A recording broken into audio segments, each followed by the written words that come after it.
음악. 안녕하십니까? 오늘은 이 죽음과 사후 세계에 대한 시리즈 강의 중 11번째 강의를 하려고 합니다. 제목은 사건 중심의 세계관인데, 여러분들께서 사건 중심의 세계관이라는 말은 아마 들어본 사람이 드물 것입니다. 그래서 강의를 하면서 이게 무슨 내용인지 말씀드리기로 하겠습니다.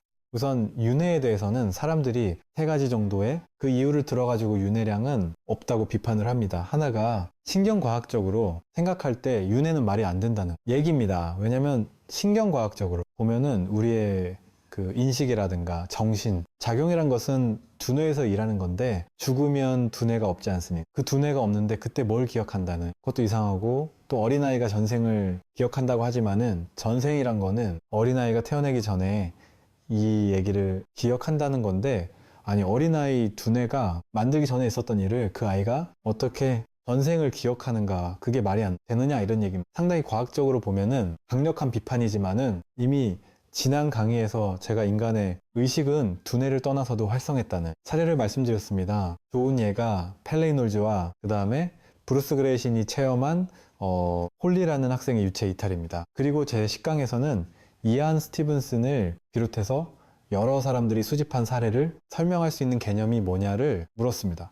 근데 아직은 전생 개념 말고는 설명하지 못합니다. 그렇다면은 비록 잠정적이라 하더라도 윤회를 인정할 수밖에 없습니다. 그 다음에 이제 두 번째 문제가, 윤회를 인정하다 하더라도 불교에서 말하는 무아윤회는 문제가 있지 않냐는 문제입니다. 왜냐면 불교는 무아를 말하는데, 무아라면 나라는 주체가 없다는 뜻입니다. 그 윤회의 주체가 없는데 무엇이 윤회를 한다는 말인가 하고 물른다면은, 이때 이 사람들이 주장하는 거는 무아윤회는 논리적으로 결함이 있는 견입니다. 근데 이것은 세상을 어떻게 보느냐에 따라서 이 답이 달라질 수 있는데, 세상에 어떤 존재들로 이루어졌고 이 존재들이 사건을 일으킨다면 아이무아의 문제를 제기하는 것은 타당합니다. 그러나 그렇지 않습니다. 그래서 상대성 이론과 양제과 관점에서 보면 그렇지 않습니다. 세상은 사건들을 이루어졌고, 그러니까 존재보다 사건이 더 우선적인 개념입니다. 사건들이 이루어졌고 이 사건들이 인간적으로 연결돼 가지고 일정한 시간 동안 이 사건이 지속이 되면은 사람들이 이 지속되는 사건을 존재라고 보게 됩니다.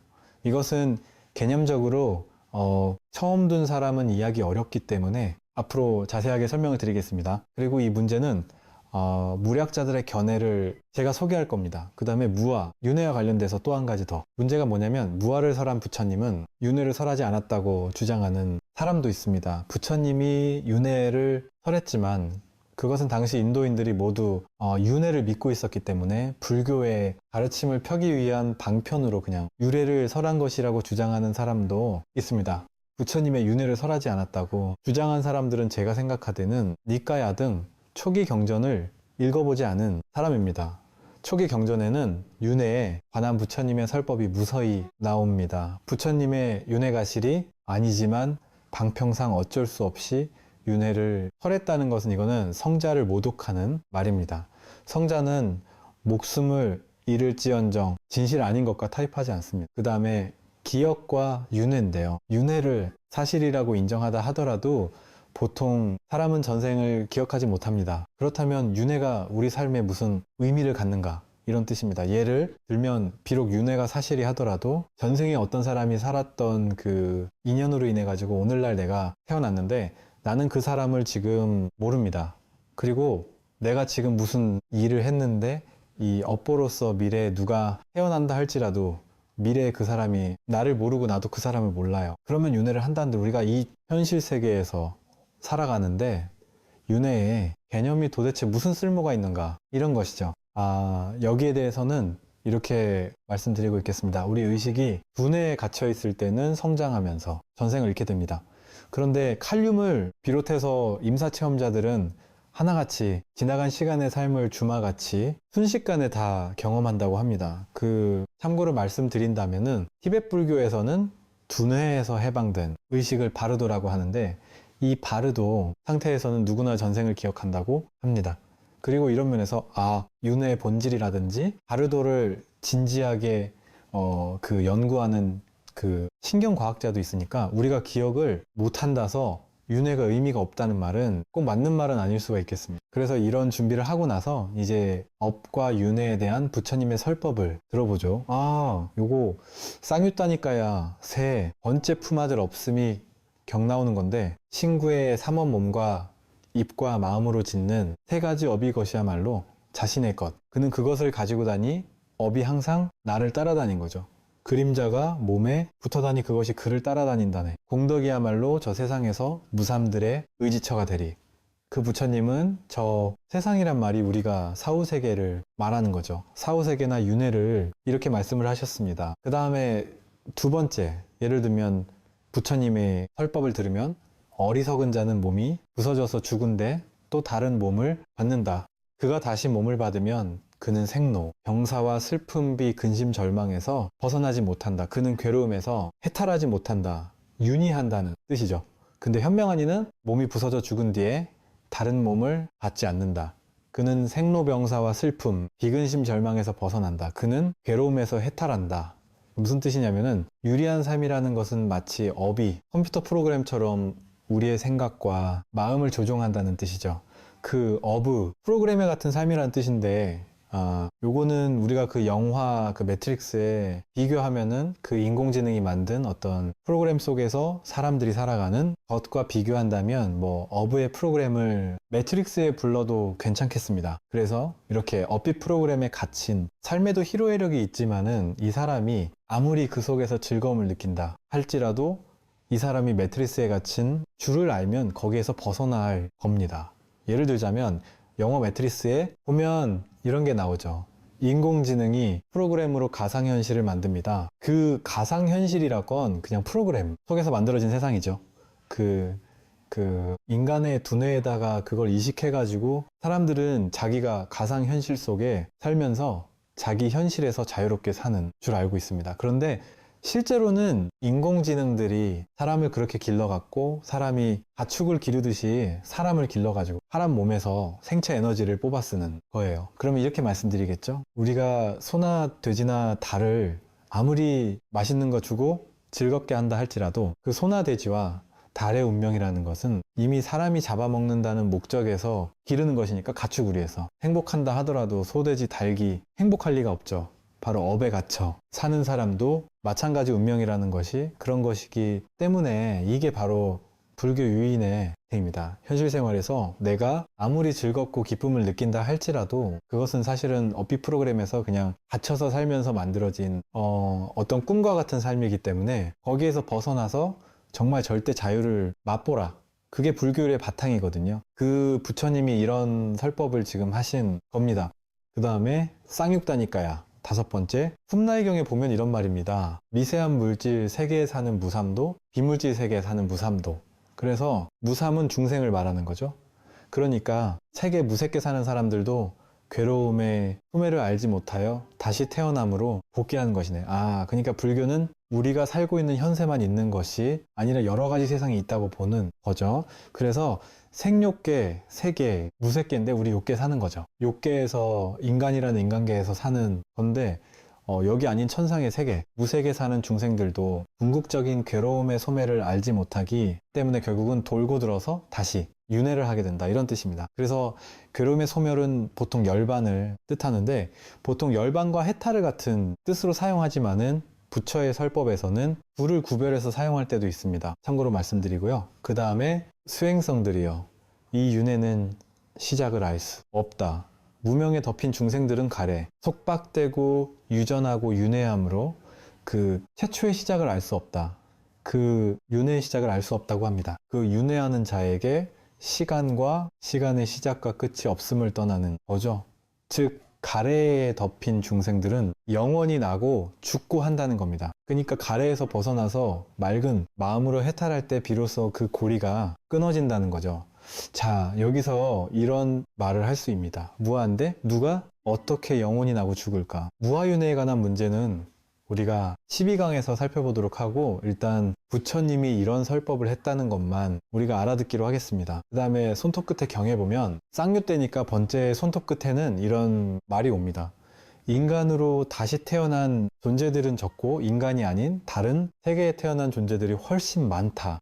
설명을 드리자면 앞서 짤라경에서 말씀드린 바 같이 세계와 무세계여 여기서도 인간이 아닌 다른 세계를 얘기합니다. 그러니까 불교의 세계관에 의하면은 세상은 우리가 살고 있는 인간계뿐만 아니라 우리가 보고 있는 뭐 축생이라든가 이런 것뿐만 아니라 굉장히 많은 세계가 우주에 쳐져 있는 거죠. 그리고 앞서 제가 말씀드린 풀과 나뭇가지의 경은 윤회의 시작과 끝이 없다고 하면서 다른 한편 장암경, 세기경에서는 우리 우주의 생성과 소멸에 관해서 이해합니다. 다시면서 불교의 세계관은 다중 우주로서 윤회와 밀접이 연결되어 있음을 의미하는 겁니다.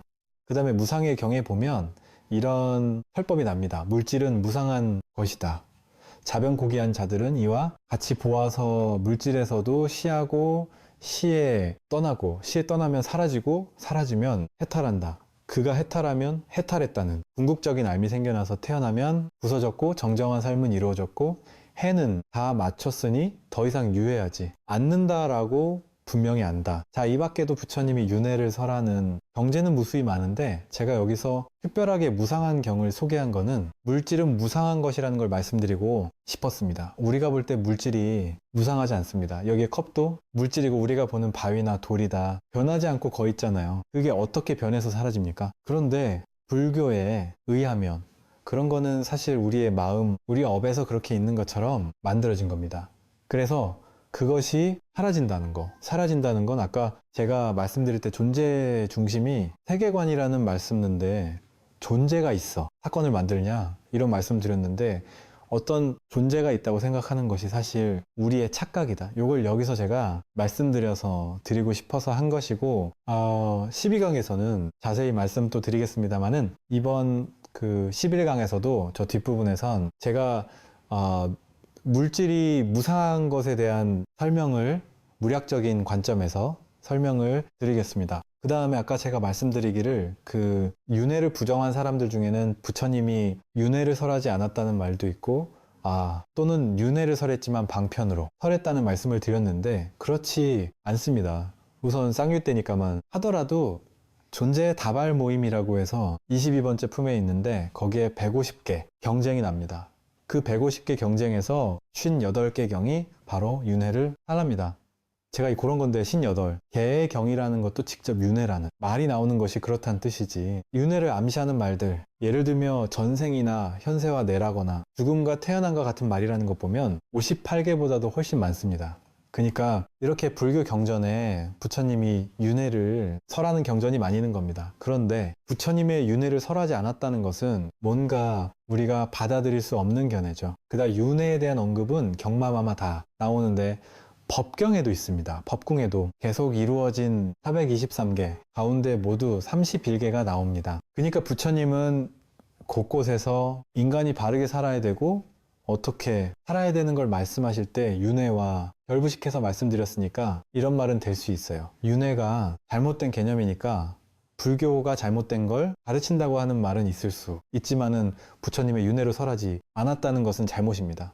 윤회를 설했습니다. 그 다음에 그 밖에도 12연기 사양, 사과, 사양사과라는 거죠. 수다운이란 겉은 7번 왔다가 하는 사람이고 사담은 1번, 안함은 1번 왔다가 다시 안 온 사람, 아라는 끝인 사람 이런 걸 말하는데 부처님이 윤회를 살 것은 셀 수 없이 많습니다. 근데 부처님은 왜 이렇게 윤회에 관해서 많은 선법을 했을까요? 그것은 윤회에서 벗어나는 것이 바로 불교 윤리의 목표입니다. 그 불교라는 것은 딴 게 아니라 유리한 삶에서 벗어나는 거예요. 가축처럼 우리가 어떤 업이 프로그램에서 묶여 사는데 거기 끊고 정말 절대 자유를 얻는다는 것이 불교 윤리의 최종 목표인 겁니다. 그래서 윤회 얘기가 이렇게 많이 나오는 거죠. 지금까지 살펴본 바 같이 부처님은 초기억년 곳곳에서 윤회에 가서 많은 설포를 하셨습니다. 그러니까 윤회를 설하지 않았다라는 말은 지금 살펴본 같이 전혀 근거가 없는 말입니다. 그럼에도 불구하고 불교 스님과 불교학자들 가운데는 적지 않은 수리 사람들이 윤회를 불교의 기본 교류로 인정하지 않습니다. 이 사람들은 또 어떻게 얘기하냐면 윤회는 신두교의 기본 사상으로 불교에 흘러드는 사상이라고 봅니다. 윤회가 힌두에서 불기로 흘러들어온 사상이라고 주장한 사람들은 부처님이 윤회를 사랑했지만 그것은 당시 사람들이 모두 윤회를 믿고 있어서 방편으로 살는 것이라고 하는데, 이런 유주장은 부처님을 못 가는 겁니다. 성자들은 진리를 위해 목숨을 바칠 전정진리 아닌 것과 타협하지는 않기 때문이다. 그래서 예를 몇 개 들어보죠. 자신이 주장하는 진리를 위해서 목숨을 바친 대표적인 예로 우리가 예수를 들 수 있지만은, 철학자 소크이 역시 진리를 위해서 목숨을 바쳤습니다. 그럼 이스라, 교주 마음의 뜻도 이스라, 전파할 때 메카의 유력자들이 모매를 죽이려 그럽니다. 모매이 메인이라 도망치는 거거든요. 절대로 이 성자들은 그 자기가 생각하는 진리를 위해서 목숨을 내놓으면 내놨지 진리 아닌 것과 타협하지 않았습니다. 부처님의 제사들 중에서도 목나나와 구르나 존자도 타협 없이 불법을 전파하면서 현재 있는 유인사들과 타협하지 않기 때 목숨은 잃었습니다. 그런데 부처님은 윤회가 거짓이라고 생각하면서도 불교를 전파하기 위해서 타협했을까요? 그랬던 것과 타협하지 말고 꽃하게 다른 길로 가라는 뜻에서 부처님은 제자들에게 무소의 뿔처럼 혼자서 가라고 설했습니다. 부처님이 가르침을 한번 살펴볼까요? 스다니 바다의 9절에 이런 말입니다. 개성 56에 탐욕 없이, 속임 없이, 가래 없이, 거짓 없이, 더러움과 어리석을 날려버리고 온 세상에 대한 집착 없이 무소의 불처럼 혼자서 가라. 이런 설법하면서 부처님은 자기의 가르침을 세상에기 위해서 진리 아니고 타협해가지고 거짓, 헐법을 했을까요? 여러분이 생각해 보시길 바랍니다. 그 다음 개송 68은 최상의 진리를 얻기 위해 단호하고 활기찬 마음으로 겸 없이 확언, 노력으로 강란한 힘을 갖추, 무소의 불처럼 혼자서 가라. 타협하지 말고 최상을 질 얻기 위해서 똑바로 가라는 얘기죠. 그 다음에 소리에 놀라지 않는 사다처럼, 그물에 걸리지 않는 바람처럼, 지늘게 더듬펴지 않는 연꽃처럼, 무소의 물처럼 혼자서 가라. 업과 윤회는 부처님이 직접 체험하고 헐법한 겁니다. 이 얘기는 이과에 보면 굉장히 많이 나는데, 이제 이 무인화를 불교 경련을 바탕으로 해서 부처님이 설했으니까 옳다고 하는 것은 현대인이 받아들이기에 그렇게 쉽지 않을 겁니다. 그러면은 이분 과학적인 관점에서 어떤지 한번 보죠. 여기서 제가 시간이 있으면은 무략자, 스몰링과 카를 로벨이라는 말을 무략적인 사실을 들어서 자세히 설명하면 좋겠습니다만은 그럴 시간이 없기 때문에 그냥 무략자 스몰린과 카르로 노벨리라는 말을 그냥 소개하겠습니다. 스몰린이라는 학자는서 양자중력의 3가지 길이라는 책을 썼는데, 그 책에 107페이지부터 121페이지라는 말을 제가 요약했었습니다. 이런 말이 나와요. 세상에는 2가지 종류의 사물이 있는 것 같다. 돌멩이나 깡통처럼 그 성질만 나이라도 완전히 설명할 수 있는 것들이다.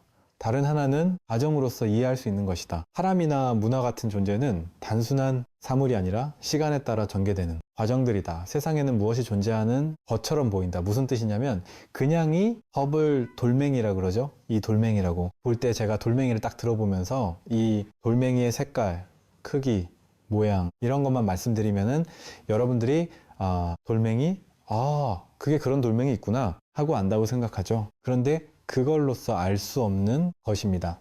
그 밑에 보면은 문화나 인과 같은 존재라는데, 여러분들이 지금 제 강의를 들면서 김성구 할 때 제가 여러분 사진에 얼굴 보내면서 나 이렇게 생긴 사람이요 하면은 여러분들이 나에 대해서 알겠습니까? 모르죠.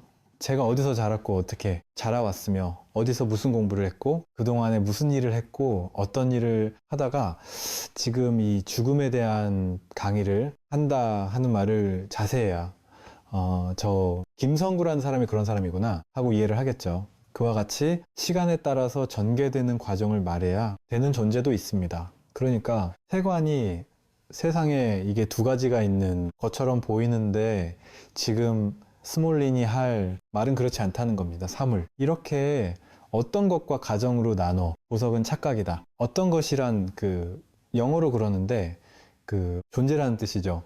존재하지 않으며 단지 서서히 변하는 것과 빨리 변하는 것의 차이가 있을 뿐이다. 우리 빨리 변하는 것은 이게 변해가니까 흘러가는 과정이라고 보는데, 돌멩이는 빨리 안 변하죠.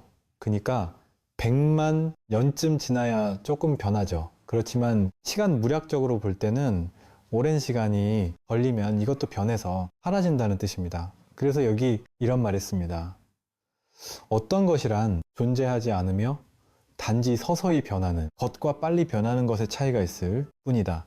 우주에는 물체와 과정이 존재하는 것이 아니다. 빠른 과정과 느린 과정이 있을 것이다.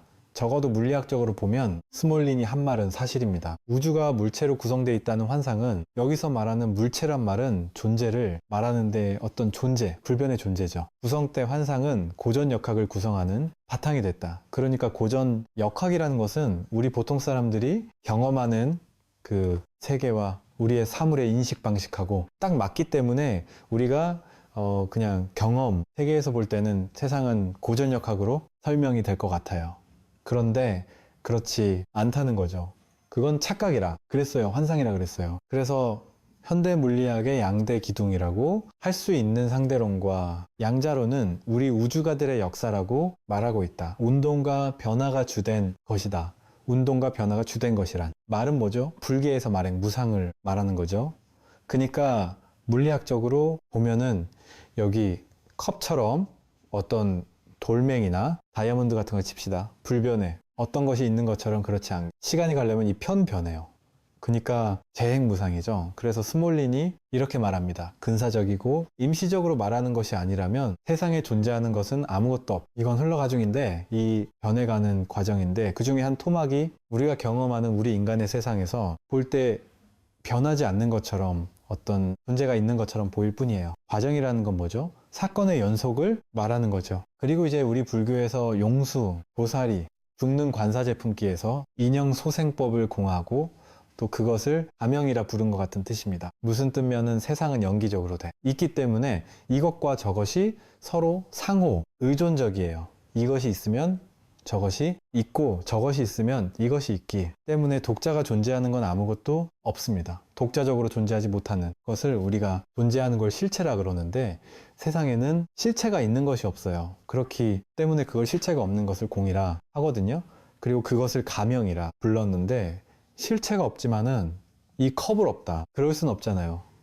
백몇 년 뒤에 변하긴 하지만, 그러니까 우리가 보는 동안만큼은 변하지 않는 것처럼 보내겠다. 잠정적으로 거기에 어떤 것이 있다고 생각하고 이를 붙인 거죠. 그러니까 가명이라 불러줬고 가유라 해줬는데, 불교에서는 이 세상의 존재를 전부 다 가유로 봅니다. 따 시간이 흐르면은 변한다는 뜻이죠. 즉 하나의 과정의 일부란 뜻입니다. 그러니까 무엇이 존재한다는 것은 잠정적으로 그런 것이 존재하는 것처럼 보일 뿐이라는 것이 스몰린이 한 말입니다. 그래서 이렇게 이제 그러면 우주가 뭐로 되느냐? 스몰린 이렇게 말하죠. 우주는 많은 사건들로 성되어 있다. 한 사건은 과정의 가장 작은 부분 또는 변화의 가장 단위일 수 있다. 그러니까 무슨 뜻이냐면은 우리가 아까 세상에 존재한 과정밖에 없다는, 그러니까 사건들이 많이 모여서 하나의 과정을 흐르는 만드는 것. 그리고 그 과정 중에 일부를 우리가 존재라 부르는 거니까 사실은 존재가 있어서 사건을 만드는 것이 아니라 과정들이 일부러 우리가 존재라 보는 것이고, 그 과정들이 한 것은 사건들이 많이 모인 것이라는 뜻입니다. 그러니까 사건들의 우주는 관계론적인 우주다. 관계력적인 우주라는 건 뭔가 다른 것과의 관계를 통해서만 의미를 간다는 뜻에서 연기법을 말하는 거죠. 모든 성질들은 사건들 사이의 관련성을 통해 기술한다. 그러니까 이 물리학자 스몰린은 물리학자로서 물리학적인 내용을 말하지만 이걸 다른 말로 표면 연기법을 말하는 거지 않습니까? 다른 것과 이것이 있으면 저것이 있고 저것이 있으면 이것이 있다는 두살리 관계. 그 두 사건이 가질 수 있는 가장 중요한 관계는 인과관계다. 그러면서 이런 말입니다. 이걸 제가 이제 설명드리면 사건들의 우주는 관계적인 우주라는 말하는 건데, 그것은 바로 연기법이, 불교에서 말하는 연기법이 우주 운행의 근본 원리라는 뜻입니다.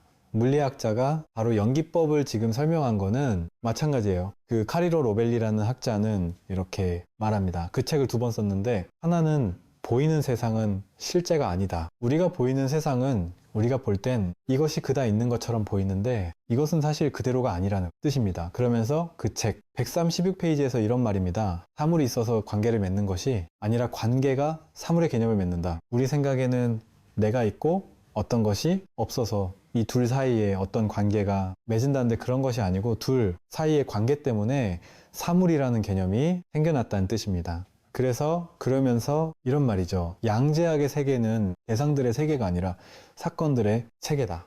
대상들이란 말은 오브젝트니까 어떤 존재죠. 그 존재들 세계가 아니고 사건들이 이루어져 가지고 그 사건에서부터 사람들이 못 존재한다고 생각하는 거예요. 양자학은 세계를 이런저런 상태를 가진 사물로 생각하지 말고 과정으로 생각하러 갈 수 있는 표현은 다르지만 아까 제가 설명드린 스몰린 말고 같은 거죠.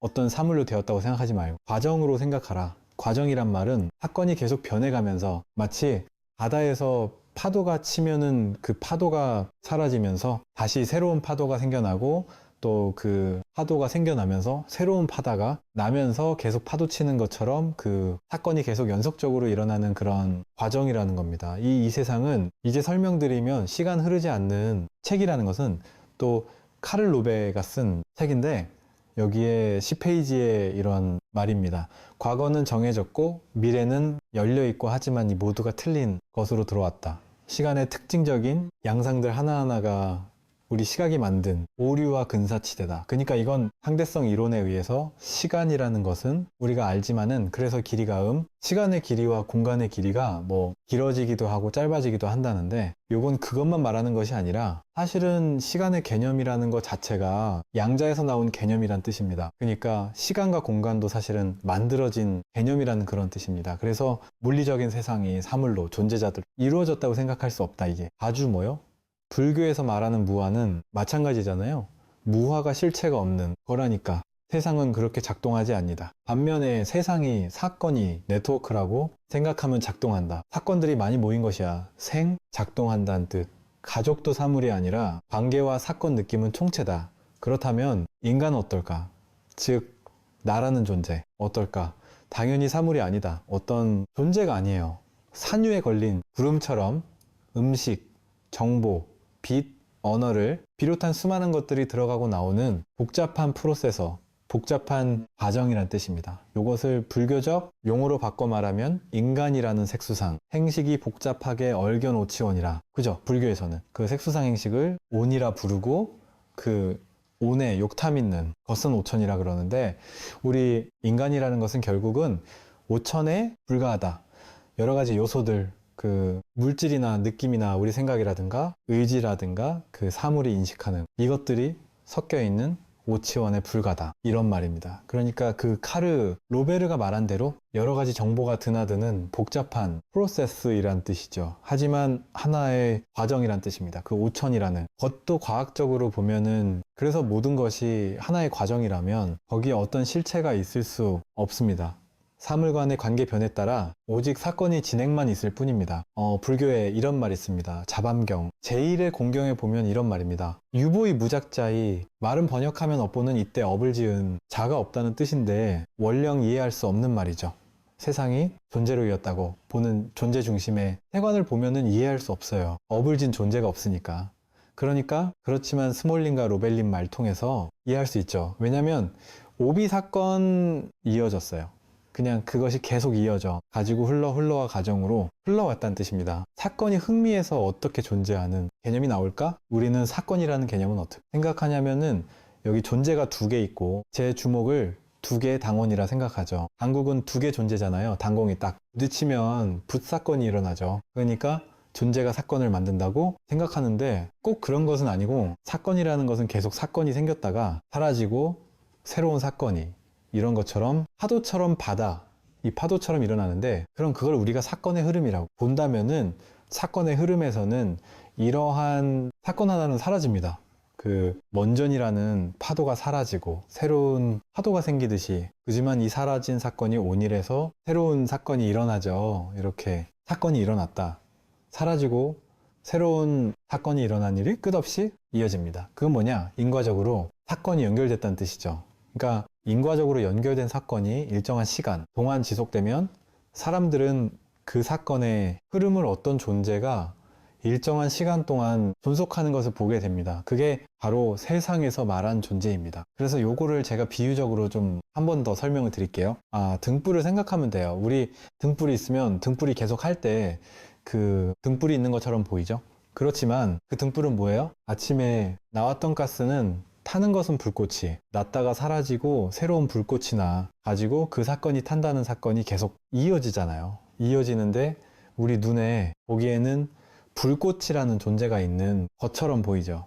그래서 끝없이 이어지는 사건이 흐름에서 일어났다. 사라진 사건과 새로운 새낀 사건은 다른 사건입니다. 따라서 둘 사이에는 동일성이 없어요. 그렇지만은 인과적으로 연결될 사건이기 때문에 일정한 시간 동안 지속되면 그걸 존재라고 보게 됩니다. 그렇지만 거기 독일성은 없죠. 그 아침에 탄 불꽃과 지금 점심에 보는 불꽃은 같은 불꽃이 아니겠지만 없습니다. 그렇지만 아침에 있었던 불꽃이 없었다면은 점심에 불꽃도 없겠죠. 인 거죠. 연결된 거죠. 그래서 존재라고 보지만은 거기에서는 독립성이 있기 때문에 그걸 좀 무아라고 하는 겁니다. 업이란. 신구위로 행하는 행위로서 행위. 하나하나는 모두 사건입니다. 이 사건들. 통째가 인과적으로 얽혀서 하나의 흐름을 만들고 그 흐름을 우리는 삶이라고 부르는 겁니다. 바로 인과적으로 얽힌 이 흐름을 가르쳐서 카르 로벨리가 사람도 수많은 것들이 드나드는 프로세스라고 말한 것입니다. 자, 생명 또는 나라는 것이 정보가 드나드는 복잡한 과정이라면 이것은 시작도 끝없이 계속되는 어떤 과정, 즉 사건의 흐름일 뿐입니다.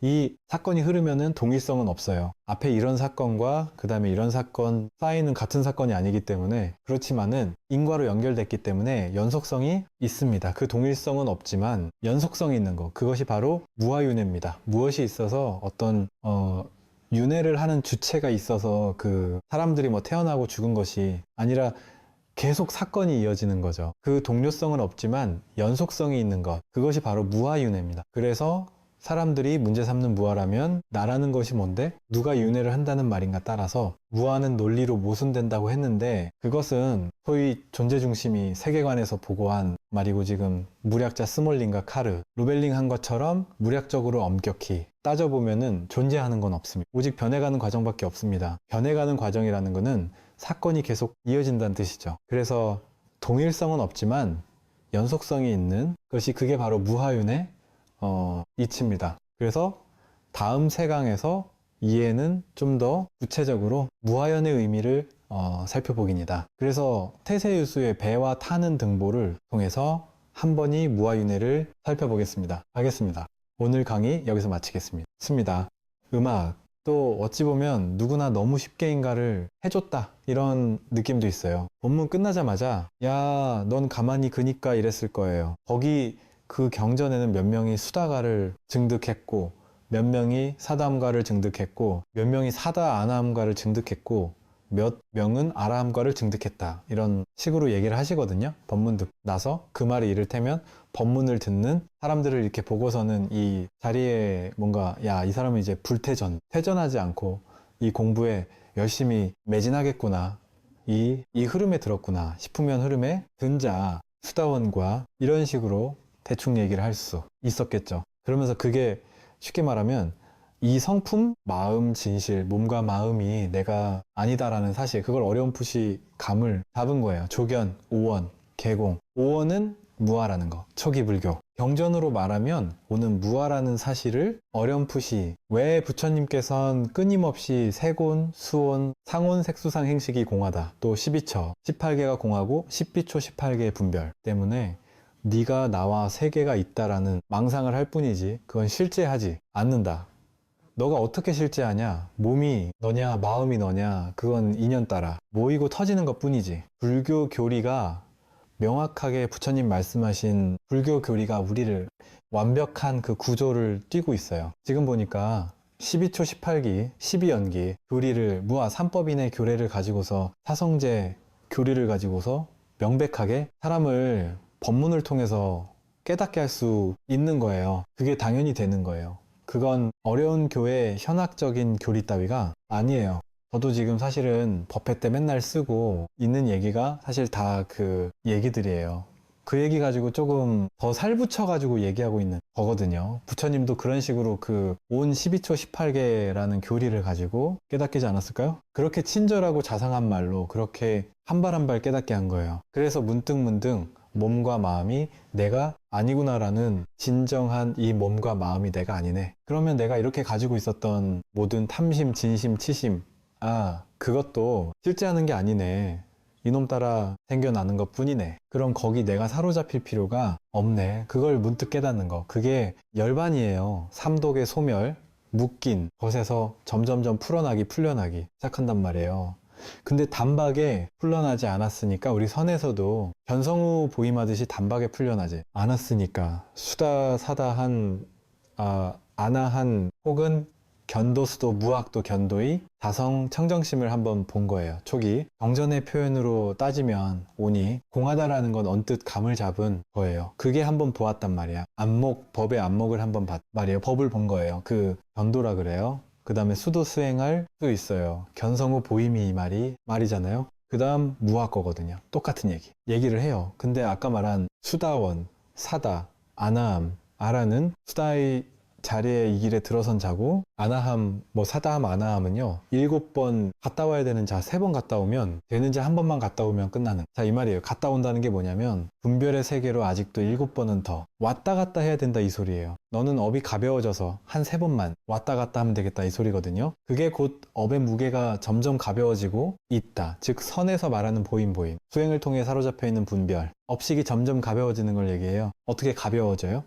부처님 법문 들으면서, 부처님 제자들의 법문을 들으면서 오래오래 불교 신자가 되어서 공부를 했던 거예요. 옛날 부셈 당시도 그게 그대로 선에서도 쓰여졌고, 그것이 대승불교의 놀라운 그 반야경, 화엄경, 법화경 등의 놀라운 방편들과 선에서의 또 놀라우니 변성을 하는 이 방편과 그 역사 속에 등장했던 수많은 깨달음을 얻었던 수많은 스님들의 깨달음을 얻었던 기연의 이야기들, 또 선문다비의 이야기들, 경전의 이야기들, 그 모든 것들 우린 지금 다 접하는 걸 통해서 이렇게 모든 인류를 거쳐간 깨달았던 온갖 다양한 분들의 방편과 다양한 분들의 깨라의 이야기들을 이렇게 쉽게 본문을 통해 들을 수가 있는 시대가 된 거고, 이걸 통해서 방편이 놀랍게 진보했다.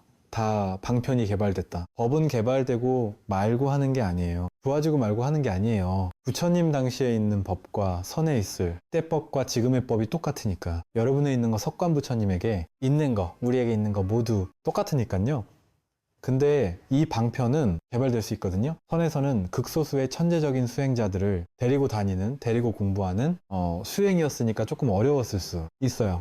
그런데 그때도 대중법문을 하던 스님들은 이걸 대중들이 할 아라들을 수 있는 용어를 써서 해오 증오라는 표현을 쓰기도 하고, 이 알매 성품을 통해서 자상하게 풀어서 설법문을 하기도 하셨단 말이에요. 그러면서 점점 공부에 대한 말씀을 하게 되고, 여러분이 이 진수님께서 해오에서 증록하게 이야기하던 방편 있잖아요. 그 방편이 제가 봤을 땐 지금이 현대에서 상당히 적절한 것인 이유가, 부처님 당시의 방편처럼 선에서는 그냥 곧바로 그냥 근기 있는 사람들에게 법문하는 거니까 좀 어려워요. 근데 부처님처럼 대중에게 다가갈 때는 이렇게 해오를 통해서, 법문을 통해 이해도요 필요해요. 당연히 이해도 필요하고, 기왕 이해할 거면 머리로 이해해. 처음에 머리로 이해할 수 있어요. 그러다가 스스로 이제 미진함을 느껴요. 머리로 이해하는 사람들의 공통점 공부하다가 스스로 미진함을 느껴요.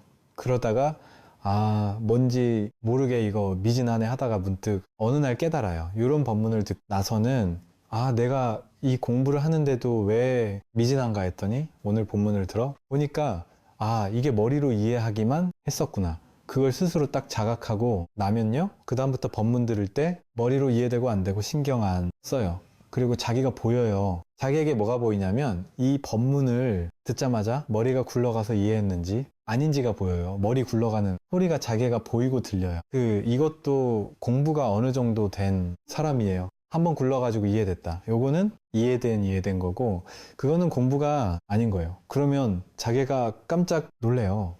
내가 지금까지 이연원을 법문을 들었다고 생각했는데 가만히 보니까 이 법문을 들을 때 알아할 때는 머리가 돌아가는 게 명백하게 보이거든요. 머리 돌아가는 소리가 들린단 말이에요. 한 20년 된 낡은 에어컨 돌아갈 때 치치발픽 소리 나잖아요. 그것처럼 머리에서 이게 머리가 한 발 굴러가는 소리가 들려요.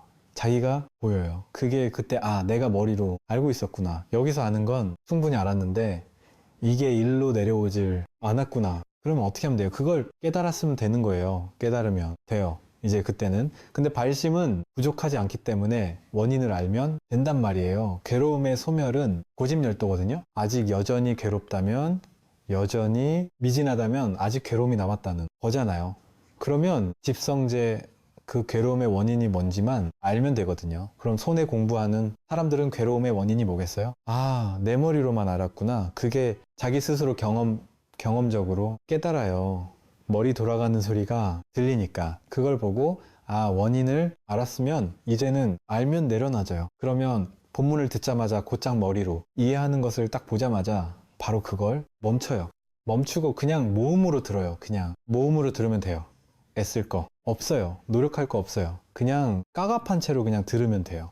그게 머리에서 가슴으로 가게 하는 방법 아닌 방법이에요. 그리고 머리로 이해된 것들을 다 이제 제로 베이스로 다시 바꿔 버려요. 아, 내가 머리로 이해한 거구나. 그럼 그건 틀리는 거네. 그럼 머리로 안 거는 틀린 거네. 그러니까 모음으로 다시 리셋 재세팅을 한단 말이에요. 그리고 이제 모른 채 들어요. 그러다 보면요, 알미 이해가 어떤 차원으로 전환되느냐면, 이해는 이해인데 옛날에는 요게 한 급 차이예요. 어떤 차이냐면, 옛날에는 머리로 아, 이런 거네.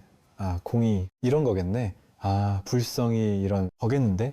저런 거겠는데? 이렇게 머리가 샤하게 굴러갔었거든요. 그것과 이게 가슴으로 소화가 되는 것은 말하자면 이런 차이예요. 그거 이런 거네가 아니고, 와, 진짜 그러네. 와, 대박. 법문을 듣다가 옛날에는 맞네. 와야. 콧방귀. 스님 진짜 똑똑하시네. 저 스님 사업자라네. 뭐 이런 식으로 평가하듯이 듣는단 말이에요. 근데 이제 이게 약간 그 다음 단계 전환이 돼버리면 어떻게 되냐면, 본문을 든 하나하나 본문을들을 때마다 알았던 걸 딱 내려놓고 있으면 이게 이제 가슴으로 소화가 되기 시작하면서, 옛날에 예를 들어 몸이 내가 아니잖아요 하면 한짝 머리를 굴려 가지고 아, 이러니까 간단하게 때 몸은 지금 몸이 아니니까 몸은 내가 아니지, 그러니까 맞아, 아니야 이렇게 이해하고 나서 또 다음 얘기 듣고 이렇게 했단 말이에요. 그 머리 굴러간 소리가 들리면 그거는 진짜 아니란 말이에요. 그래서 이해가 되는 것도 중요하다 그랬는데, 이해가 된 것을 이해가 확실히 돼야 돼요. 이해가 대충 되면은 그렇게 머리가 굴러가야지 이해가 돼요. 근데 그건 진짜 이해가 된 게 아니에요. 분별한 거지. 그러니까 이해도 확실하게 되면 여러분 알잖아요. 공부할 때도 보면 어때요? 그러니까 야, 이거 주전자 지금 끓이고 있으니까 뜨거우니까 손대면 안 돼. 그러면 알아요. 애들이 알아요. 대충 알아요. 이게 엄마가 다리미 이렇게 다리미질 하다가 애들한테 야, 이거 여기 건드리면 너 큰일 나와. 뜨거워. 죽어. 큰일 나. 소리 버럭 지르고 하면 애들도 다 알아요. 알긴 알아요. 그런데 알아서 피해 가요. 다 알아서 피해 가는데 그게 뼛속까지 알진 않아요. 그래서 대충 어느 정도는 평소에도 다 실천을 해요. 머리로 알아도 실천한다니까요. 그런데 실천이 절대적인 실천은 아니에요. 그러니까 그러다가 설마 이게 뜨겁겠나 하다가 딱 대다가 손을 대기도 하고 이럴 수 있잖아요. 대충 안 애들은. 근데 여러분 어릴 때 손을 다리미에다가 대가지고 완전 큰일 나 본 사람, 제가 어릴 때 우리 저 플라스틱 통을 이렇게 불에다가 태우면 플라스틱 통이 이렇게 뚝뚝 떨어지잖아요. 녹이 떨어지잖아요. 그거 아줌마 신난다고 왔다 갔다 제 발 밑에 뚝 떨어지고, 그게 제 발발 발등 위에서 그 요만한 그 플라스틱 그게 놀아붙었어요. 그때 얼마나 아팠는지. 그때부터 그런 비슷한 것만 있으면 제가 근처도 안 가요. 뼛속까지 깨달아 버린 거예요. 그곳에 대해서 그게 힘들다는 것을 이렇게 뼛속까지 깨달아 버리면, 다리미가 있을 때 그 아이는 그 다음부터 죽을 때까지도 그 다리미 정말 조심하며 살 거예요. 완전히 체험이 됐으니까. 완전 체험이 돼 버린 거잖아요. 소화가 돼 버린 거예요. 그게 어느 정도인 건지를 이렇게 다르거든요. 그냥 아는 것과 확실하게 체험적으로 아는 건 다르거든요. 그 체험적으로 아는 게 달라요. 그 체험적으로 아는 건 뭐와 비슷하냐면, 머리로 맞네가 아니라 이게 감탄사로 바뀌어요. 와, 미쳤다. 진짜다 이거. 와, 진짜 어떻게 이럴 수가. 그리고 이게 감탄사로 바뀌 사람마다 달라요. 이거에 그 감탄사로 바뀌는 사람도 있고, 감탄사가 너무 감동스러우면 몸이 막 그냥 막 흔들리고 막 전율이 오는 경우도 있고, 뭔가 막 시원해지는 경우도 있고, 어떤 사람은 막 눈물을 흘리는 사람도 있어요. 근데 이걸 확인하고 막 눈물 흘린 사람을 보고는 막 어떤 사람은 그래요. 본문을 듣다가 자기가 눈물을 막 쥐어짜는 사람들이 있어요. 눈물이 나와야 되는 줄 알고. 감동도 안 돼서 눈물이 나야 돼 하고. 눈물을 쥐어자리고 막 기를 쓰면서 본문 듣는 사람들이 있더란 말이에요. 그 땡이란 말이야. 오늘 진짜 콧방귀. 그 진짜 말도 안 되는 그 자기가 조작하고 있다라는 걸 스스로 딱 보고서 깜짝 놀 줄 알아요. 야, 내가 이렇게 어리석은 조작을 하고 있었구나를 볼 수가 있어야 돼요. 근데 그걸 한동안 못 본다니까요. 본인이 그러고 있으면서도 그게 허물인 줄을 몰라요. 그러고 있다니까요. 여러분, 20분만 붙잡아 놓고 앉아가지고 관세보사 연불만 시켜도요. 대학생들이나 고등학생들 데려다 놓고 한 30명 앉혀놓고 연불을 시키잖아요. 20분만 연불시켜도 그 중에 반은 울어요. 아, 울게 할 수 있다니까요. 그 방법이 있어요. 유도하면 돼요. 우는 게 뭐 대단한 거예요. 그리고 여러분 별거 아닌 걸 우는 사람 있잖아. 영어보다도 울잖아요. 매운 거 먹어도 울고 우는 거야. 뭐 인연 따라오는 거고. 그런데 보세요.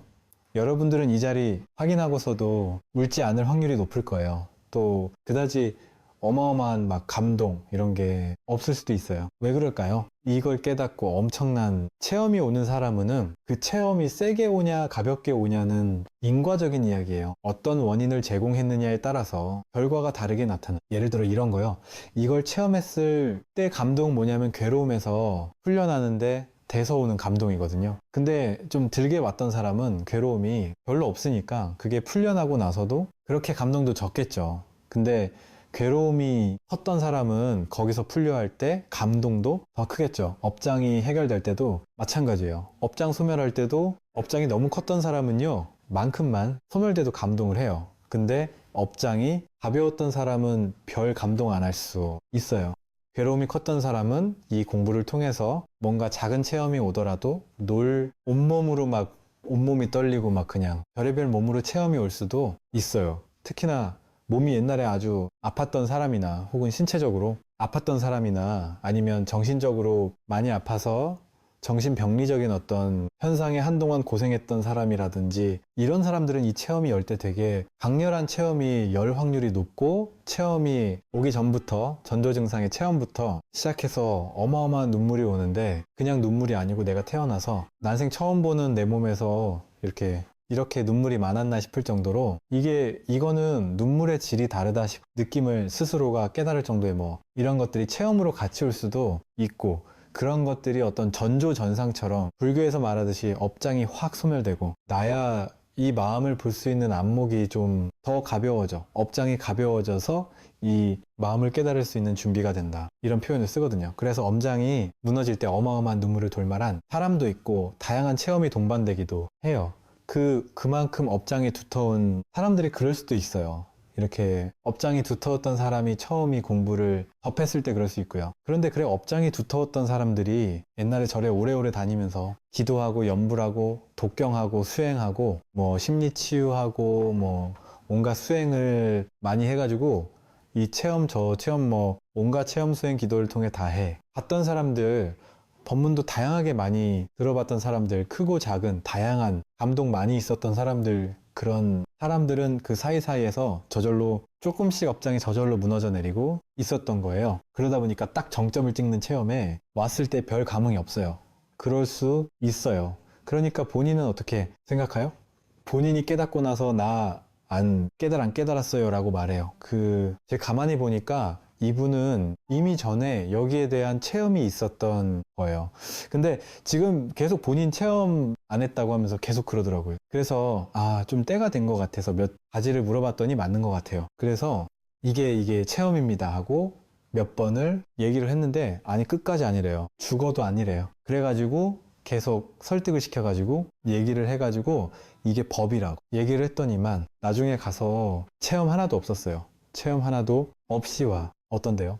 이 마음 가벼운데 그 가벼움이 이런 가벼움은 아닌데 그럼 어떤 가벼움인데 뭔가 확 내려가는 가벼움이야지. 지금 내 가벼움은 지금까진 찾았는데 스님 말 듣고 보니까 찾을 필요가 없네. 지금 내가 확인한 요건에 그러니까 이제 더 찾을 게 없으니까 그냥 이 숙제가 없어졌네요. 그러니까 가벼움 그거예요. 그게 가벼움이지. 이렇게 찍어줘야 아는 사람도 있다 말이죠.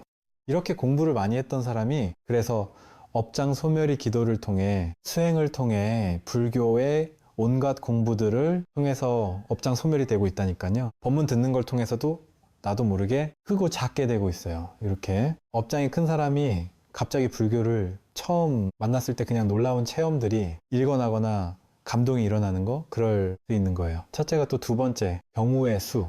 두 번째 경우의 수는 불교 공부를 오래 했는데 밀어붙이고 정진하고 수행하고 막 깨달음의 체험을 위해서 어마어마하게 밀어붙였던 수행을 했던 사람. 대표적으로 간화선 화두를 들고 눕지 않고 뭐 10년을 앉아 있거나 눕지 않고 막 일주일을 버티거나 뭐 화두를 들고 내가 결 가부좌 하고 앉아 가지고 화두를 탑하려고 막 그냥 100일 동안 너무너무 고생 노력을 했다든지 죽을 것처럼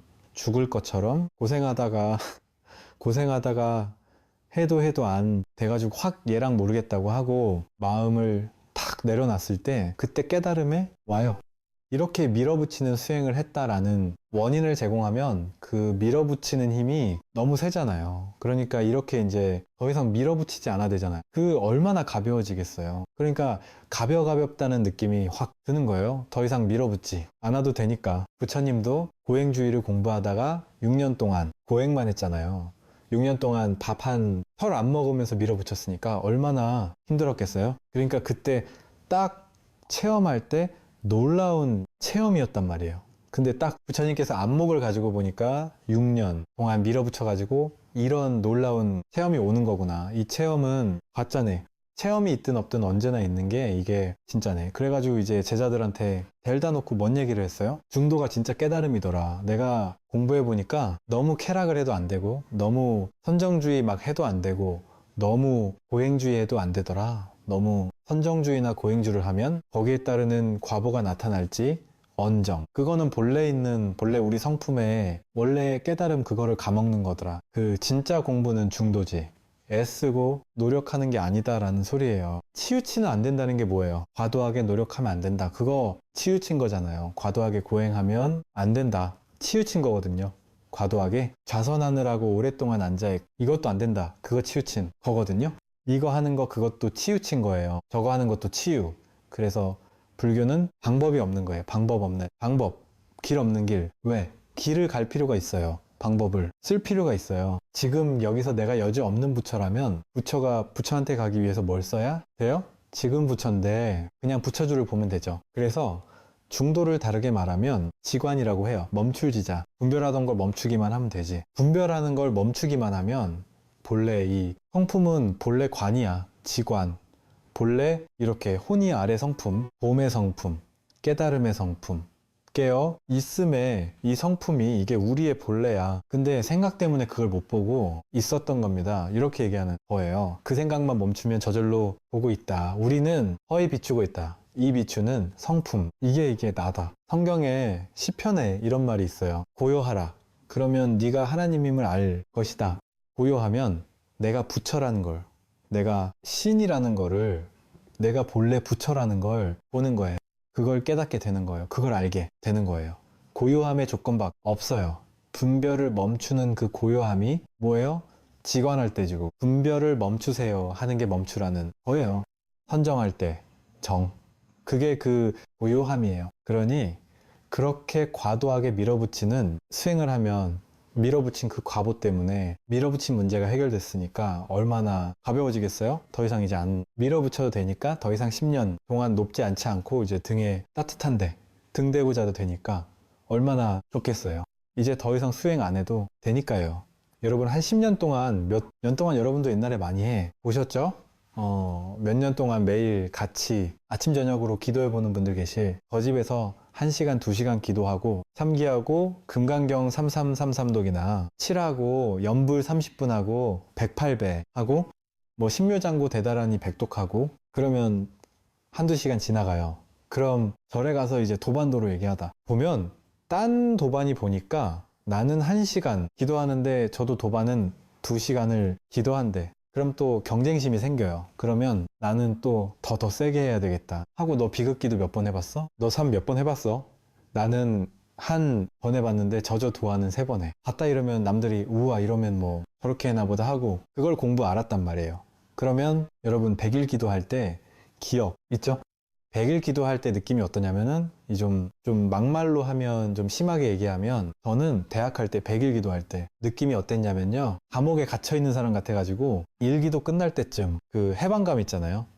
일도를 끝내는 날 해방감. 왜 그럴까요? 100일 기도하는 날은 술도 어지간하면 최소한 도로 딱 정해놓고 덜 먹어야 되고 안 좋은 음식도 최소한 덜 먹어야 되고 기도하는 기간 동안 청정하게 기도를 해야 되니까 100일 동안 놀지도 못하고 새벽에 일어나가지고 새벽에 항상 제가 딱 정해놓은 그 절에 가가지고 매일 기도를 했단 말이에요.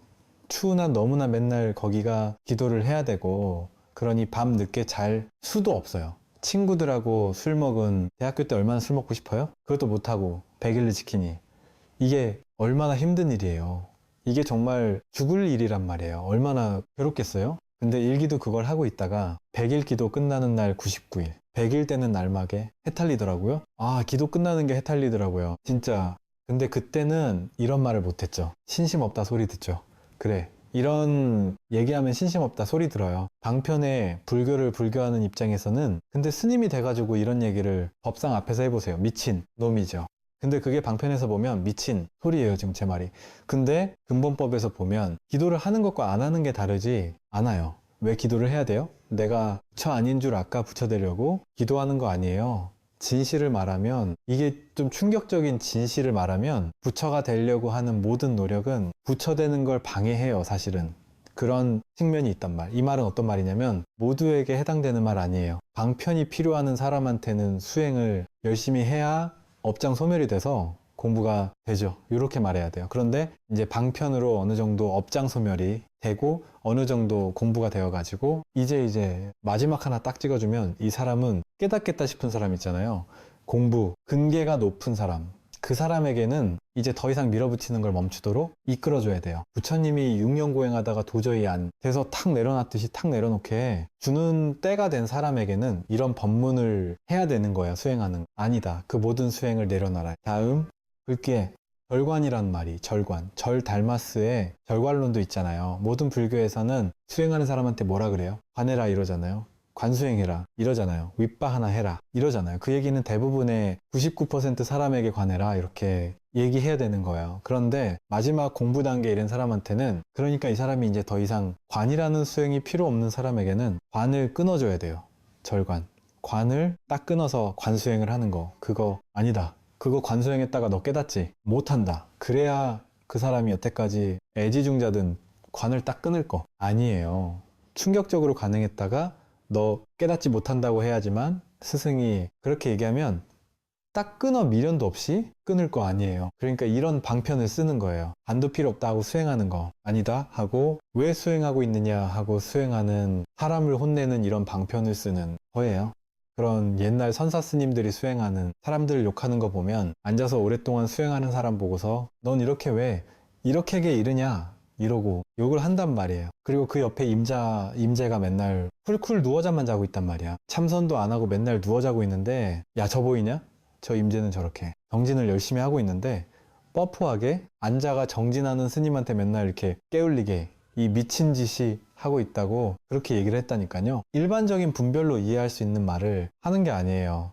이 스님한테 지금 저렇게 되도록 누워 잠자는 것도 공부고 밥 먹는 것도 공부고 일하는 것도 공부고 헛동 사는 것도 공부고, 모두 다가 그냥 이 법에 있으면 모든 것이 전부 다 공부하는 게 없어서 무엇을 하느냐는 중요하지 않아요.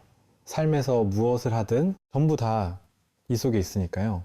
전부 다 일이니까요. 이 마음의 일이니까요. 그러니 무슨 공부가 필요하겠어요.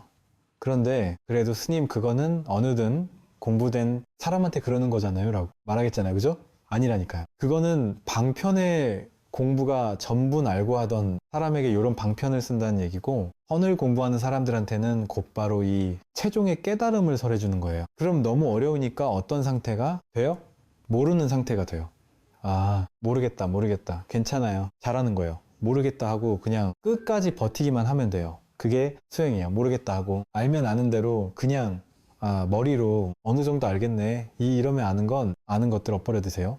그런데 그건 아직 괴로움이 남아있으면 그건 머리로만 아는 거니까 아직 미진함이 있는 거예요. 그러니까 여전히 아는데도 여전히 미진한 거예요. 내가 완전히 해탈하지 않았다면. 그러니까 어때요?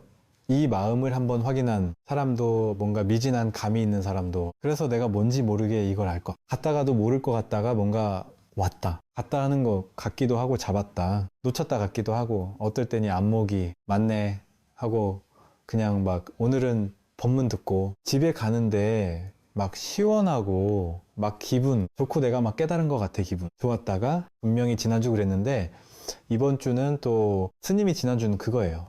이렇게 얘기했는데 이번 주는 또 그게 아닌 것처럼 얘기하는 거 보고 나서 이번 주는 또 집에 갈 때 또 실망해. 가지고 내가 여전히 미진난가 봐. 이러고 또 실망하고 집으로 가요. 요게 정상이에요. 이렇게 오늘은 내가 뭐 된 것 같아. 가지고 뭐 신나다가 아니다가 이렇게 잡았다 놓쳤다 게임을 오래오래 한다니까요. 그게 공부를 잘하고 있는 거예요. 그런데 이런 얘기를 옛날엔 누가 안 해줬다니까요. 그러니까 엄청 이런 시기를 보낼 때 너무 서글펐었다니까요. 너무 막 진짜 미친 사람 같았다니까요. 자기 스스로가 어느 날은 막 공부 다 된 것처럼 막 신이 났다가 어느 날은 공부 미한 것처럼 막 조울증 걸린 사람 비슷한 것 같더라니까요. 막 그 심하게 말하면 제가 이 말을 이제 왜 하겠어요? 그 옛날에 안 하다가 지금쯤 되면 그런 분들이 여기 많이 계시거든요. 이 말을 이해하느냐, 내가 저런데 싶으나 이거 큰 문제가 아니구나, 오케이 이렇게 계속 하면 되겠구나 하고 믿음을 심어주려고 하는 거. 그렇게 계속 하면 돼요. 계속 하면 돼요. 이건 불퇴전이라는 말이 있고, 불퇴전, 퇴전하지 않고 계속 정진만 하면 이거는 갈 수밖에 없어요. 왜 그러냐면 내가 본래 여기 있기 때문에 다른 이 공부에 대해서 발심만 끊어지지 않으면 그냥 이쪽으로 가게 돼 있어요. 초점 이쪽으로 맞춰지게 돼 있어요. 그 믿음을 가져도 좋아요. 그래서 이 공부는 그 따로따로 찾는 공부가 아니고 본래 이미 갖추어진 공부예요. 이렇게 눈으로 보죠, 그죠? 눈으로 보죠. 근데 이 보는 놈이 보는 성품, 또 이 듣죠, 들을 때 듣는 소리 말고 들을 소리 말고 듣는 성품들을 때 확인되는. 근데 이 소리가 아니죠. 이 소리면이 소리에서도 똑같고요, 소리에서도 똑같은, 그리고 여기서도 똑같은 하나의 마음. 아, 여러분, 마음이 없으면 어떻게 이걸 보고 어떻게 들어요? 이 아래 성품이 없으면 어떻게 보고 어떻게 들어요? 이 성품의 바다, 여기서 보고 듣고 느끼고 알고 감정도 여기서 소리가, 종소리, 여기서 이렇게 소리를 알아차리는 마음이 있죠. 소리 알아차리고 소리가 또 사라졌죠. 소리가 생겨나고 사라졌는데 이 알아차리는 마음은 소리가 있을 때도 있고 없을 때도 있어요. 소리가 들릴 때는 들린 줄 알고 소리가 없을 때는 없는 줄 알아요. 제가 이렇게 흔들 때 흔드는 줄 알고 멈출 때 멈추는 줄 알아요. 이것이 마음이 상처받은 마음이 일어날 때 상처받은 줄 알고, 또 기쁠 때 기쁜 줄 알아요. 이 마음이 생각 일어날 때 오늘 생각이 많네 하고 알아차리고 있지 않아요? 보고 있어요. 그럼 생각이 많을 때 생각에 막 끌려가면 그거는 생각 따라가는 사람이죠. 한나라 강아지 같아서 던지면 던지는 거 쫓아다니는 강아지. 근데 사자가 되는 건 뭐 이게 나오는 출처를 문다 그랬죠. 생각 일어날 때 생각의 내용이 아무리 5만 가지 생각 일어나도 생각 일어날 때 생각을 비추는 이 마음을 그 자리에서 확인할 수 있으면 어때요? 생각이 있는데 나는 생각엔 관심 없고 생각을 비추고 있는 이 마음이 마음을 확인하는 거예요. 그러면 그 생각을 비추는 마음은 생각과 따로 있을까요? 생각 있죠. 거기에 생각을 비추는 마음도 같이 있죠. 이 소리와 따로 소리를 비추는 마음은 따르게 있을까요? 둘로 나뉘어져 있을까요? 종소리, 이게 소리를 주는 마음이에요. 둘이 아니란 말이에요. 생각 따라가면 둘이에요. 생각 따라가지 않으면 이거밖에 없어요. 온갖 고정관념 다 내려놓으면, 그래서 볼 때 들을 때 느낄 때 길을 걸을 때 무엇을 하든 언제나 이 마음 속에서밖에 할 수가 없어요. 이 마음이라는 바다, 거기 벗어날 수가 없어요. 뭐가 해요? 이 마음이에요. 마음의 움직임이에요. 마음이 드러나 있어요. 이렇게 발로 이렇게 한 발 한 발 걸어서 집에 가시잖아요. 한 발 걷고 두 발 걷고 한 발 걷고, 이거 누가 하냐 말이에요. 내가 한다고 오른발, 앞으로 왼발, 앞으로 이러지 않았잖아요. 근데 제가 알아서 다 해요. 밥 먹고 소화도 제가 알아서 하고, 내가 없어도 삶이 알아서 저절로 굴러가고 있어요.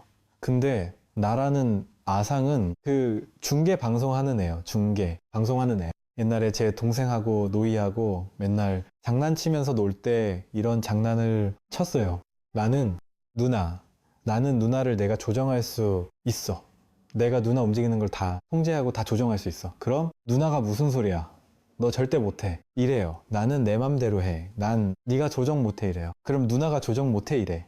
여러분, 조정 못해. 제가 그 다음에 그 말 듣고 나서 조정 못하라고 해. 한 발 늦게 하지 마. 그러면 하지. 말라고 해. 이러고 방 나가요. 방 나가. 그럼 방으로 나가요. 그럼 또다시 내가 방 나가. 이러면 또 방 나가다 또 들어와. 다시 들어와. 하지 마. 화를 버럭내요. 하지 마고 화내. 이러고 이씨 웃음 막 이씨 이러고 이게 뭔 미친놀이인지 모르겠어요. 지금 생각하면. 그런데 이렇게 제가 미친 누나하고 미친 장난을 쳤잖아요.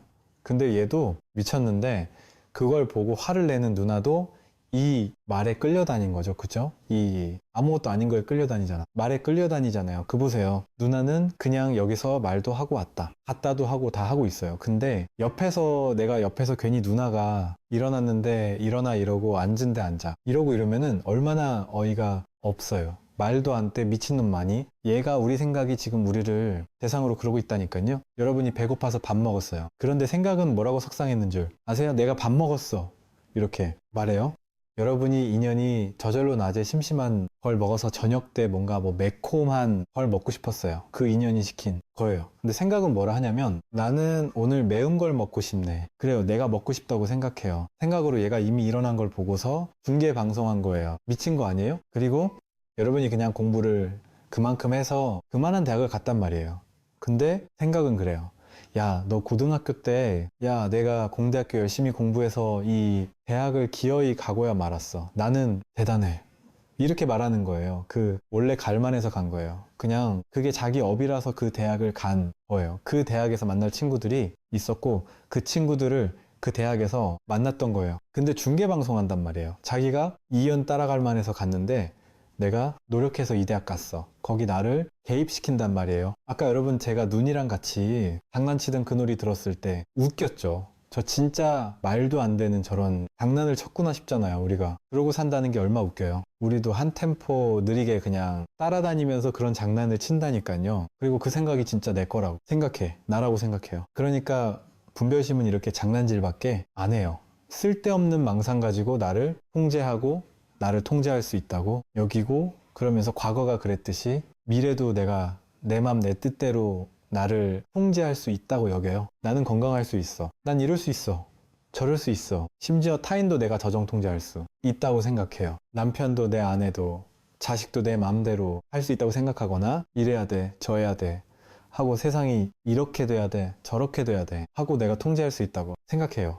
그건 전부 다 내가 하는 일이 아니라 내가 싹 없어져도 저절로 인연이 알아서 인연을 펼쳐내고 있는 연기법, 연하여 일어나는 것들. 이 세상 생겨나고 사라지는 모든 것은 인연생, 인연멸, 인연법, 인연이 법이로서 인연이 그냥 드러나고 사라지는 거예요. 그러니까 연생, 무생, 인연 따라 생겨난 건 생겨난 바가 없어요. 그럼 연인연 따라 생겨난 연기법은 곧 무화법이에요. 연기할 뿐이지 거기 내가 없단 말이에요.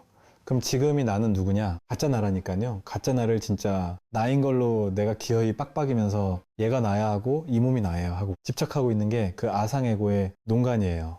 거기 우리가 속았던 거예요. 지금까지 살면서 지금도 속고 있고 거기에 속지 않는 공부예요. 이 공부는 내가 또 속았구나. 아이고 그냥 또 속았구나가 아니라 평생 속는구나. 나는 몇 살 된 남자야, 여자야. 거기 속은 거예요. 나는 사람이야. 요게 속은 거예요. 여러분 사람인가요? 요게 나예요. 요거는 소리도 아니고 사람도 아니고 모양도 아니고 크기도 아니고 빛깔도 아니에요. 나를 어떤 모양일 거다, 어떤 빛깔일 거다, 어떤 사람일 거다, 아니면 크기가 이만할 거다, 저만할 거다, 어떤 물질일 거다, 아니면 어떤 정신일 거다, 아니면 이런 이미지일 거야, 저런 이미지일 거야. 전부 다 망상이에요. 그거 싹 쓸어 버리면 요거는 아니에요. 여기서 말하듯이 나는 견이고 죄예요. 견봄이고 죄 있는 거예요. 있는 거 보고 있는 거예요. 이렇게 보고 있지 않아요?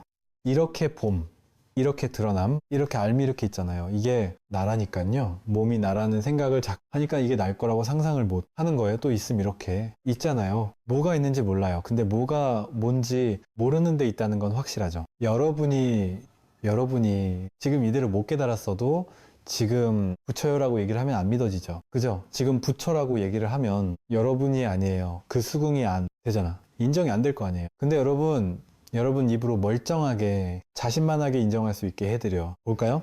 스스로 자신만하게 인정할 수 있게 해 드려볼까요? 여러분 부처가 뭔지는 생각하지 마세요. 불성이 뭔지 생각하지 마세요. 어떤 생각도 하지 마세요. 어떤 생각도 하지 마세요. 그냥 어떤 생각도 하지 말고 어떤 생각도 하지 말고 지금 내가 있어요, 없어요? 지금 내가 있는 건 확실히 안 해요? 이거는 여러분 지금 머뭇머뭇 하시는 분들은 생각 내가 있나? 없나? 이 생각해서 그래요. 안 그래요? 생각하면 내가 있나? 없나? 몸이 난가? 몸이 있는 걸 물어본 건가? 아니, 불성이 있는 걸 물어본 건가? 불성이 있는지 없는지 난 모르는데 이렇게 된단 말이야. 제가 불성 물어본 게 아니에요. 불성 물어본 거 아니에요. 그 여러분 너무나 당연한 거 내가 있어요? 없어요? 이거 뭐 고민할 거 없잖아. 생각할 필요 없잖아요. 생각해야 내가 있는 건 100% 아니에요. 내가 있어요, 없어요? 이거 100%죠? 요만큼 의심도 없죠. 내가 있죠. 근데 그 내가 있어야 할 때 그게 뭔지는 알아요, 몰라요? 몰라요. 몸이 난지 아닌지 불확실해요. 왜? 나는 이 몸이 나가는 난 줄 알았는데 부처님이나 스님들은 내 몸이 내가 아니라, 그러니까 내가 몸인지 아닌지 몰라요. 그러면 유보하세요. 몰라도 괜찮아요. 마음이 내가 맞는지 아닌지 몰라요. 상관없어요. 몰라도 돼요. 모르는 게 지혜거든요. 몰라도 돼요. 그런데 한 가지 확실 몸이 난지 마음이 난지 뭐가 난지 몰라요. 내가 있는지 없는지도 몰라요. 근데 확실한 건 있어요, 없어요? 그거 확실하잖아요. 그죠? 확실하죠? 있는 건 확실하죠? 그럼 보세요. 여러분 눈이 있어요, 없어요? 아니, 지금 여러분 눈은 100% 있어요, 없어요? 어떻게 알아요? 지금 저를 보고 있잖아요. 여러분 눈 안 봤잖아요. 눈을 안 봤는데 어떻게 눈이 있는 걸 그렇게 확실하게 있다고 얘기할 수 있어요? 눈으로 저를 보고 있으니. 그럼 여러분 보세요. 똑같이 여러분이 지금 있는지를 명백하게 알죠? 근데 뭐가 있는지도 모르고